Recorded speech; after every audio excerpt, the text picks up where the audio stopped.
Last year, Australia witnessed the worst firestorms in the country's history. So severe were the flames that they wiped out entire towns within minutes. 250 people died, as experts bear witness to now in my country, Australia.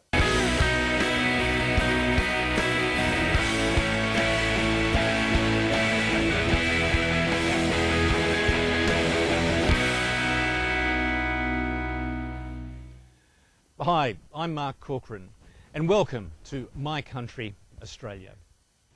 Everyone here in Australia grows up knowing the dangers of forest fires, but no one could have predicted the devastation that swept through Victoria on February 7, 2009.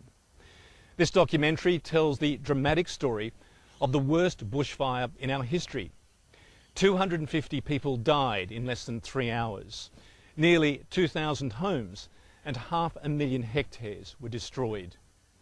It's a tragic story of loss and survival, as told to Australian filmmakers who witnessed the destruction of part of their country. Here's Firestorm.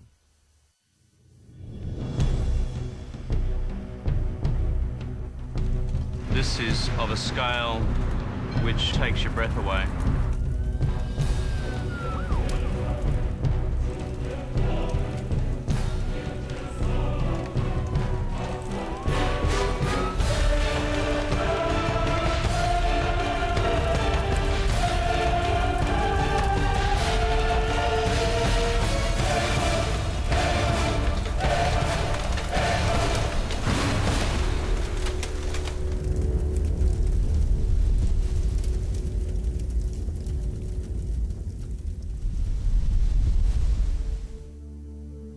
Australia is a country well acquainted with the danger of forest fire. Many Australians enjoy living close to nature and accept the risk associated with it. On February the 7th, 2009, a series of fires started in the rural hills just outside of Melbourne, Australia. Fueled by a 1 in 1,000 years weather phenomenon, this fire would change the way people perceive fire safety forever. This day would come to be known as Black Saturday.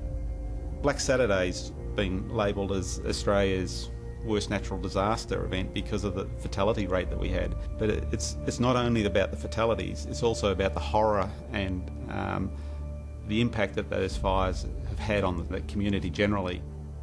Located in the southeast of the country, the state of Victoria has Australia's second largest population. In recent years, Victoria has been in the grip of a record drought. A week before 7th of February, we had basically a week long of a heat wave, which did part of the job of what fire normally does, which is basically drying out the live vegetation. So we had a lot of scorching of plants that have never sort of experienced conditions like that before. Friday, February the 6th. Victoria wakes to yet another day of record temperature.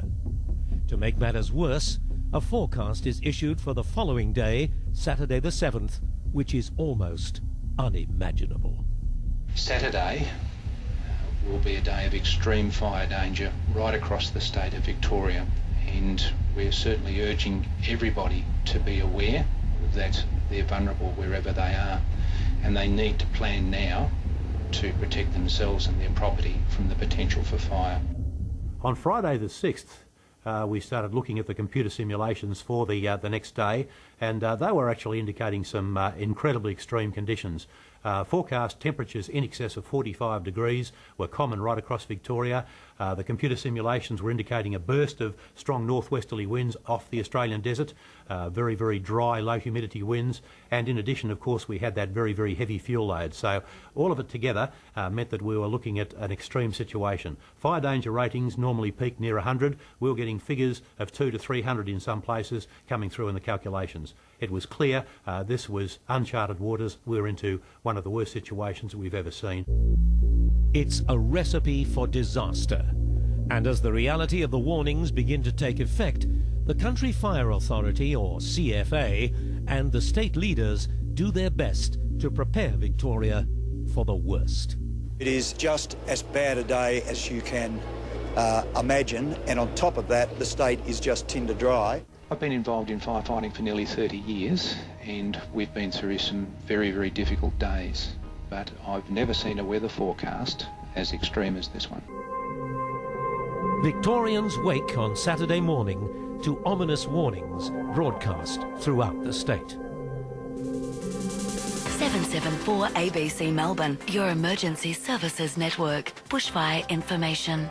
Today has been declared a day of total fire ban in the entire state of Victoria. The Country Fire Authority reminds you that now is the time to implement your personal bushfire plan. If you're planning to leave your property, leave early. If you're planning to stay and defend your property, you should be properly prepared. We'd planned pretty much as far as you could, because you never know where it's going to start or what you're going to face, but we'd pretty well worked through a number of scenarios. Around about 11 o'clock we became aware that the northwesterly winds were surging in from central Australia across Victoria. The temperatures began to absolutely skyrocket, the humidities fell, all the figures that were predicted from the day before were coming true, and in addition to that we were well aware of the fact that a southwesterly wind change was on its way. All of these things together were really painting the picture of lethal fires developing during the day.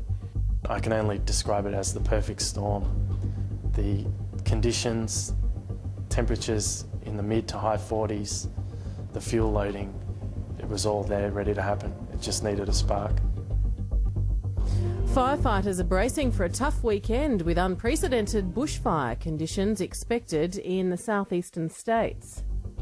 The heat continued to climb into record territory, pushed by an oven-like northwesterly wind. Shortly before 12 noon, reports surface of a fire 60 kilometres north of Melbourne at Kilmore East. At 11:48, the Kilmore Fire Station receives a message alerting them to a small grass fire burning only 10 kilometres from their post. They have no idea that this fire would eventually turn into a 150-kilometre fire front that would go on to devastate Victoria. I remember when we first saw the huge plumes of smoke, which were off in that distance, I said to my partner Greg, "Oh, look at those clouds." And he goes, "Okay, they're not clouds."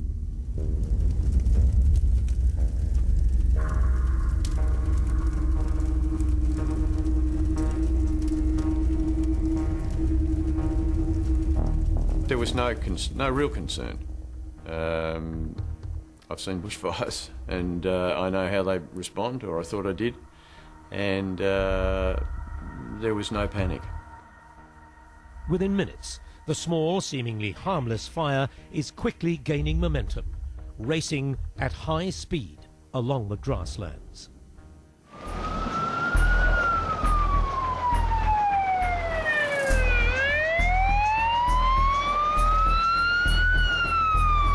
Once this monster got going and it fueled itself, I mean, the winds were generated by its own need for oxygen.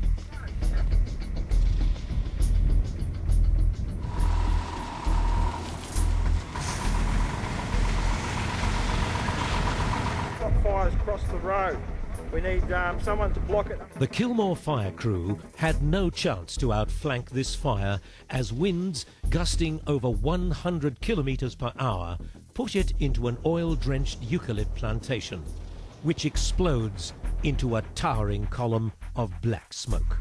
Our native vegetation is what we call a eucalypt. Now, the eucalypt tree, it's a tree, if you like, a koala eats the eucalypt gum leaf. Well, the reality is they are full of oil. They're an oil-based product. And in some cases, you might call it gasoline, we call it petrol. It's petrol on a stick, if you like. It is just a big tree with leaves full of oil, if you like. And they just add to the intensity of the fire.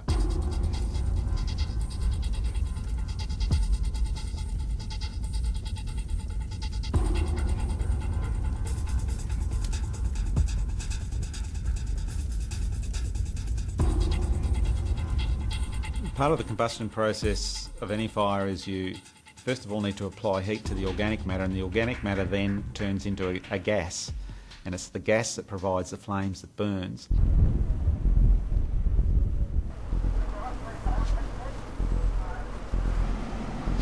Turn around.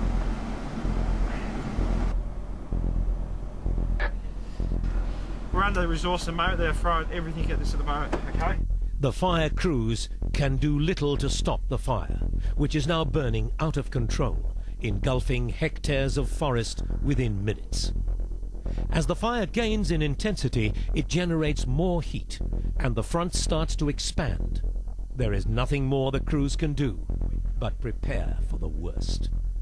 I believe even if it had been standing there, the way the wind caught that, we would never have pulled it up. We just couldn't. It was unbelievable. I've never seen anything like it. Incredibly, the temperatures continue to rise. During the day, a very significant weather record was broken. The capital city of Victoria, Melbourne, reached its highest ever recorded temperature since records commenced over 150 years ago. It reached 46.4 degrees. The Kilmore fire is now a raging inferno. 250 people died in less than 3 hours. Nearly 2,000 homes and 500,000 hectares were destroyed. It's a tragic story of loss and survival, as told to Australian filmmakers who witnessed the destruction of part of their country. Last year, Australia witnessed the worst firestorms in the country's history. So severe were the flames that they wiped out entire towns within minutes. 250 people died, as experts bear witness to now in my country, Australia.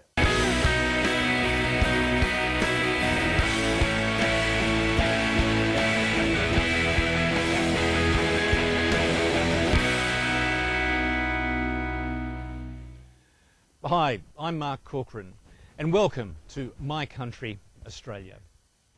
Here's Firestorm.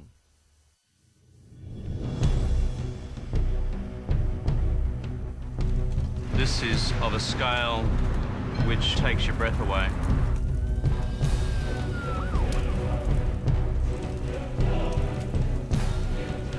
Everyone here in Australia grows up knowing the dangers of forest fires. But no one could have predicted the devastation that swept through Victoria on February 7, 2009. This documentary tells the dramatic story of the worst bushfire in our history,